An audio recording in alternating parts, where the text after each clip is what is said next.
Markus pasal 6. Kemudian Yesus berangkat dari situ dan tiba di tempat asalnya, sedang murid-muridnya mengikuti dia. Pada hari Sabat, ia mulai mengajar di rumah ibadat, dan jemaat yang besar takjub ketika mendengar dia, dan mereka berkata, "Dari mana diperolehnya semuanya itu? Hikmat apa pulakah yang diberikan kepadanya? Dan mujizat-mujizat yang demikian bagaimanakah dapat diadakan oleh tangannya? Bukankah ia ini tukang kayu, anak Maria, saudara Yakobus, Yoses, Yudas, dan Simon? Dan bukankah saudara-saudaranya yang perempuan ada bersama kita?" Lalu mereka kecewa dan menolak dia. Maka Yesus berkata kepada mereka, "Seorang nabi dihormati di mana-mana, kecuali di tempat asalnya sendiri, di antara kaum keluarganya dan di rumahnya. Ia tidak dapat mengadakan satu mukjizat pun di sana, kecuali menyembuhkan beberapa orang sakit dengan meletakkan tangannya atas mereka. Ia merasa heran atas ketidakpercayaan mereka." Lalu Yesus berjalan keliling dari desa ke desa sambil mengajar. Ia memanggil ke-12 murid itu dan mengutus mereka berdua-dua. Ia memberi mereka kuasa atas roh-roh jahat dan berpesan kepada mereka supaya jangan membawa apa-apa dalam perjalanan mereka, kecuali tongkat, roti pun jangan, bekal pun jangan, uang dalam ikat pinggang pun jangan. Boleh memakai alas kaki, tetapi jangan memakai 2 baju. Katanya selanjutnya kepada mereka, "Kalau di suatu tempat kamu sudah diterima dalam suatu rumah, tinggallah di situ sampai kamu berangkat dari tempat itu. Dan kalau ada suatu tempat yang tidak mau menerima kamu, dan kalau mereka tidak mau mendengarkan kamu, keluarlah dari situ dan kebaskanlah debu yang di kakimu sebagai peringatan bagi mereka." Lalu pergilah mereka memberitakan bahwa orang harus bertobat, dan mereka mengusir banyak setan dan mengoles banyak orang sakit dengan minyak dan menyembuhkan mereka. Raja Herodes juga mendengar tentang Yesus, sebab namanya sudah terkenal, dan orang mengatakan, "Yohanes Pembaptis sudah bangkit dari antara orang mati, dan itulah sebabnya kuasa-kuasa itu bekerja di dalam dia." Yang lain mengatakan, "Dia itu Elia." Yang lain lagi mengatakan, "Dia itu seorang nabi, sama seperti nabi-nabi yang dahulu."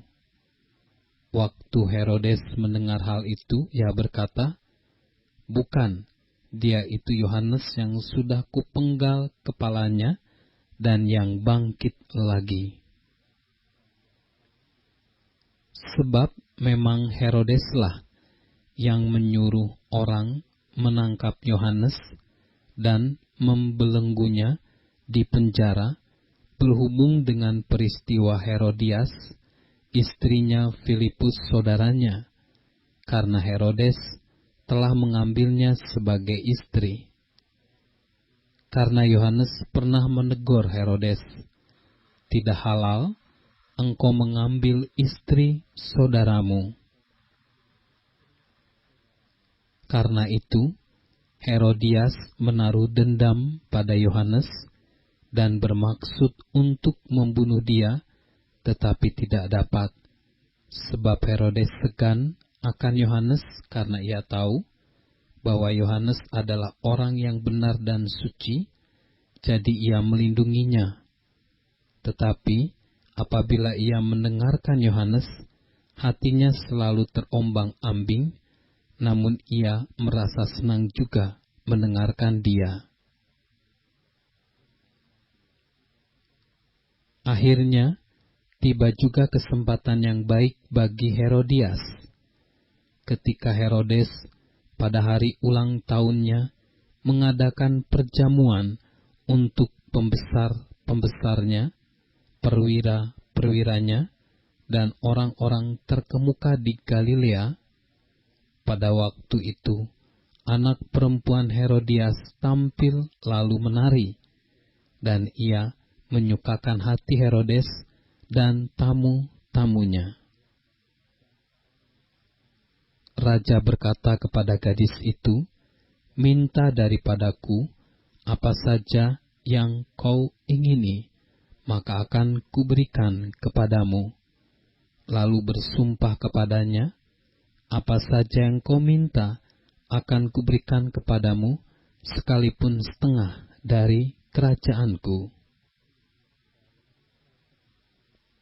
Anak itu pergi dan menanyakan ibunya, "Apa yang harus kuminta?" Jawabnya, "Kepala Yohanes Pembaptis." Maka cepat-cepat ia pergi kepada raja dan meminta, "Aku mau supaya sekarang juga engkau berikan kepadaku kepala Yohanes Pembaptis di sebuah talam." Lalu sangat sedihlah hati raja, tetapi karena sumpahnya dan karena tamu-tamunya, ia tidak mau menolaknya. Raja segera menyuruh seorang pengawal dengan perintah supaya mengambil kepala Yohanes. Orang itu pergi dan memenggal kepala Yohanes di penjara. Ia membawa kepala itu di sebuah talam dan memberikannya kepada gadis itu, dan gadis itu memberikannya pula kepada ibunya. Ketika murid-murid Yohanes mendengar hal itu, mereka datang dan mengambil mayatnya, lalu membaringkannya dalam kuburan.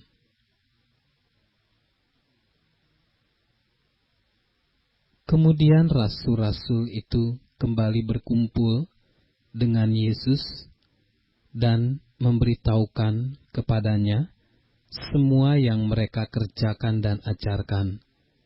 Lalu ia berkata kepada mereka, "Marilah ke tempat yang sunyi, supaya kita sendirian, dan beristirahatlah seketika. Sebab memang begitu banyaknya orang yang datang dan yang pergi, sehingga makan pun mereka tidak sempat." Maka berangkatlah mereka untuk mengasingkan diri dengan perahu ke tempat yang sunyi. Tetapi pada waktu mereka bertolak, banyak orang melihat mereka dan mengetahui tujuan mereka. Dengan mengambil jalan darat, segeralah datang orang dari semua kota ke tempat itu, sehingga mendahului mereka. Ketika Yesus mendarat, ia melihat sejumlah besar orang banyak, lalu tergeraklah hatinya oleh belas kasihan kepada mereka, karena mereka semua domba yang tidak mempunyai gembala. Lalu mulailah ia mengajarkan banyak hal kepada mereka. Pada waktu hari sudah mulai malam, datanglah murid-muridnya kepadanya dan berkata, "Tempat ini sunyi dan hari sudah mulai malam. Suruhlah mereka pergi supaya mereka dapat membeli makanan di desa-desa dan di kampung-kampung di sekitar ini. Tetapi jawabnya, kamu harus memberi mereka makan, kata mereka kepadanya. Jadi, haruskah kami membeli roti seharga 200 dinar untuk memberi mereka makan? Tetapi ia berkata pada mereka, berapa banyak roti yang ada padamu? Cobalah, periksa. Sudah memeriksanya, mereka berkata, 5 roti dan 2 ikan. Lalu ia menyuruh orang-orang itu, supaya semua duduk berkelompok-kelompok di atas rumput hijau. Maka duduklah mereka berkelompok-kelompok, ada yang 100, ada yang 50 orang. Dan setelah ia mengambil 5 roti dan 2 ikan itu, ia menengadah ke langit dan mengucap berkat, lalu memecah-mecahkan roti itu dan memberikannya kepada murid-muridnya, supaya dibagi-bagikan kepada orang-orang itu. Begitu juga kedua ikan itu dibagi-bagikannya kepada semua mereka, dan mereka semuanya makan sampai kenyang. Kemudian orang mengumpulkan potongan-potongan roti 12 bakul penuh, selain daripada sisa-sisa ikan. Yang ikut makan roti itu ada 5.000 orang laki-laki. Sesudah itu, Yesus segera memerintahkan murid-muridnya naik ke perahu dan berangkat lebih dulu ke seberang, ke Betsaida.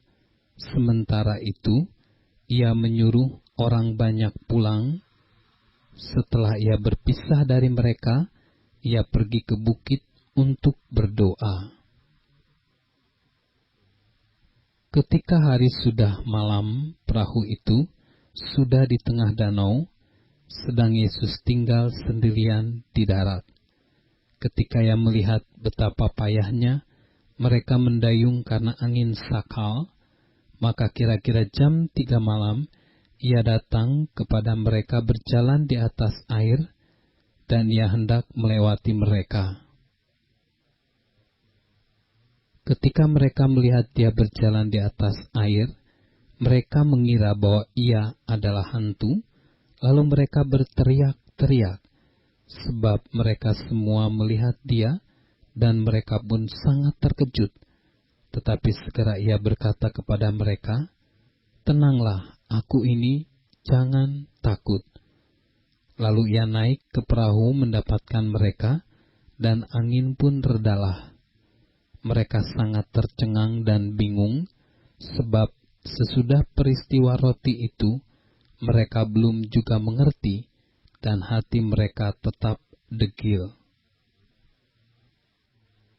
Setibanya di seberang, Yesus dan murid-muridnya mendarat di Genesaret dan berlabuh di situ. Ketika mereka keluar dari perahu, orang segera mengenal Yesus, maka berlari-larilah mereka ke seluruh daerah itu, dan mulai mengusung orang-orang sakit di atas tilamnya kepada Yesus, di mana saja kabarnya ia berada. Kemanapun ia pergi, ke desa-desa, ke kota-kota, atau ke kampung-kampung, orang meletakkan orang-orang sakit di pasar dan memohon kepadanya, supaya mereka diperkenankan hanya menjamah cumbai jubahnya saja, dan semua orang yang menjamahnya menjadi sembuh.